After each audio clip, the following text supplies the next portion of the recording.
ఏ silver rate చూసావా? KG almost 3.5 లక్షలు ఉంది. ఇంకా పెరుగుద్ది అంటున్నారు. ఇప్పుడు కొనేస్తే బెటర్ అంటావా?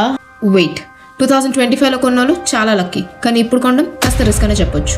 ఎందుకు? పెరుగుతుంది కదా. టీవీ, రీల్స్, యూట్యూబ్ ఎక్కడైనా సరే సిల్వర్ సిల్వర్ అంటున్నారు. అదే ప్రాబ్లం, జనాలు చీప్గా ఉన్నప్పుడు కొనరు, ప్రైస్ డబుల్ అయ్యాక హైప్ వచ్చాక కొనేస్తారు. అంటే ఇప్పుడు కొనడం లేటా? కానీ ఇంకా పెరిగితే మిస్ అయిపోతాం కదా. అదే ఫోమ్, అందరూ మాట్లాడుతుంటే మనం కూడా ఎక్కడ మిస్ అయిపోతామో అని పరిగెట్టేస్తాం. కానీ సిల్వర్ సేఫ్ ఇన్వెస్ట్మెంట్ అంటారు కదా అందరూ. సేఫ్ అంటే స్లో అండ్ స్టడీగా ఉన్నప్పుడు, కానీ రాకెట్లా పరిగెట్టినప్పుడు కాదు. ముందెప్పుడైనా ఇలా జరిగిందా? చాలాసార్లు. 1980, 2011, రీసెంట్గా 2025లో కూడా. అప్పుడేమైంది?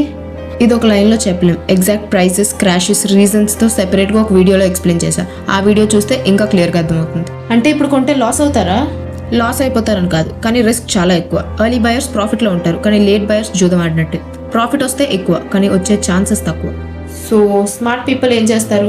వాళ్ళు MCXలో ఫిజికల్లో ముందే తక్కువ కొనేస్తారు, కానీ రీల్స్లో, న్యూస్లో హైప్ వచ్చాక అప్పుడే కామన్ మ్యాన్ ఎంట్రీ. సో ఇప్పుడు కొనడం ఇన్వెస్ట్మెంటా కాదా? డేటా చూసుకోవడం ఇన్వెస్ట్మెంటే, కానీ భయపడుతూ హైప్ వల్ల కొనడం రిస్క్. సిల్వర్ ప్రాఫిట్ అమ్మినప్పుడు కాదు, కొన్నప్పుడే తెలుస్తుంది. సో కొనే ముందు చూసుకోనండి.